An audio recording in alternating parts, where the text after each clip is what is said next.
Hello friends, good IMC. आज फिर हम आपके सामने एक महत्वपूर्ण विषय को लेकर आए हैं। अगर आपने हमारे चैनल को सब्सक्राइब नहीं किया है तो सब्सक्राइब कीजिए, बेल आइकन को दबाइए जिससे आने वाले वीडियो की नोटिफिकेशन आपको मिल सके। आज का हमारा विषय है भूमि और फसलों की उर्वरकता। आज हम इस वीडियो में आपको बताएंगे कि कैसे रासायनिक खाद के उपयोग से हमारी फसलों और उनकी उर्वरकता पर क्या असर पड़ रहा है और कैसे धीरे धीरे इसकी उर्वरकता खत्म होती जा रही है। तो आइए जानते हैं इस वीडियो के जरिए। गुना भोले भाले किसान अधिक उत्पादन के लालच में फंसकर रासायनिक खाद व कीटनाशकों का प्रयोग करने लगे। बैलों की जगह ट्रैक्टर से जुताई होने लगी। शुरुआत में कम रासायनिक खादों के प्रयोग से अधिक उत्पादन हुआ।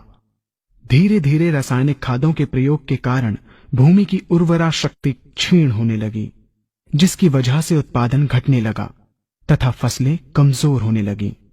फसलों के कमजोर होने के कारण उनमें रोग व कीट लगने लगे। रोग व कीटों से फसल की सुरक्षा के लिए और अधिक कीटनाशकों का प्रयोग होने लगा। एक तरफ ज्यादा उत्पादन के लिए अधिक रासायनिक खादों का प्रयोग होने लगा, वहीं दूसरी तरफ फसलों को रोग व कीटों से बचाने के लिए अधिक विषाक्त कीटनाशकों का प्रयोग बढ़ गया, जिसके कारण उत्पादन लागत बढ़ी और किसान को लाभ कम होने लगा, बल्कि छोटे किसान कर्ज में डूबने लगे। धीरे धीरे भूमि की उर्वरा शक्ति क्षीण होने से भूमि बंजर होने लगी।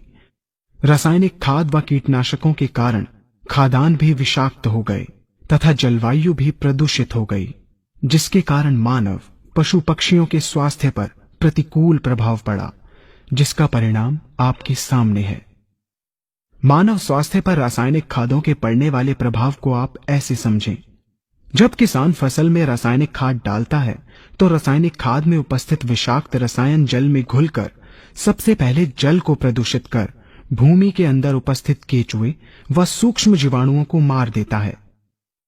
ये बात सभी किसान अच्छी तरह से जानते हैं कि केचुए व अन्य सूक्ष्म जीवाणु भूमि की उर्वरा शक्ति को बढ़ाने के लिए अति आवश्यक होते हैं।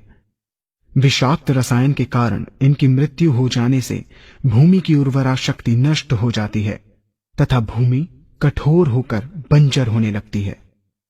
रासायनिक खादों के विषाक्त रसायन पानी के माध्यम से अन्य खनिजों के साथ फसल के अंदर पहुंचकर फसलों को विषाक्त बना देते हैं। बाद में जब खाद्यान्न के रूप में मनुष्य या अन्य पशु इन्हें खाते हैं तो ये विषाक्त रसायन मानव स्वास्थ्य पर बहुत ही बुरा प्रभाव डालते हैं तथा मनुष्य के अंदर तरह तरह के रोग उत्पन्न करते हैं। जब हम जैविक खाद का प्रयोग भूमि पर करते हैं तो जैविक खाद पानी में मिलकर पानी को प्रदूषित नहीं करती।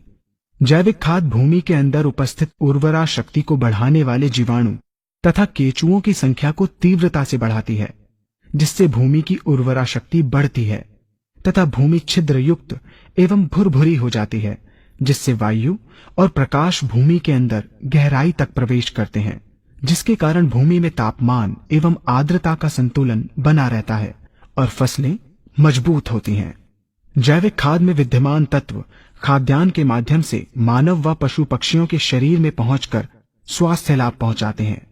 जैविक खादों के प्रयोग से फसलें अच्छी और मजबूत होती हैं, जिसके कारण उन पर रोगों एवं कीटों का ज्यादा प्रभाव नहीं पड़ता। यदि किसी प्राकृतिक कारणवश कीटों व रोगों का प्रभाव अगर पड़ता भी है तो गौमूत्र एवं औषधीय वनस्पतियों के घोल के छिड़काव करने से फसलों को रोग एवं कीटों से बचाया जा सकता है। गौमूत्र एवं अन्य प्राकृतिक औषधियों के मिश्रण के छिड़काव से फसलों का कम लागत में बचाव हो जाता है तथा वातावरण पर भी कोई दुष्प्रभाव नहीं। आज के इस वीडियो में आप जान ही गए होंगे कि कैसे रासायनिक खाद के उपयोग करने से हमारी फसलों और भूमि की उर्वरकता पर क्या असर होता है।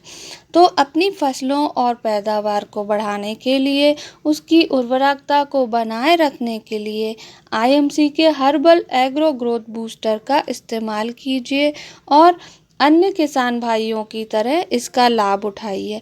आप देख ही पा रहे होंगे इन चित्रों में हमारे किसान भाइयों ने इसका उपयोग किया और उसके उपयोग से उनको क्या लाभ मिले हैं।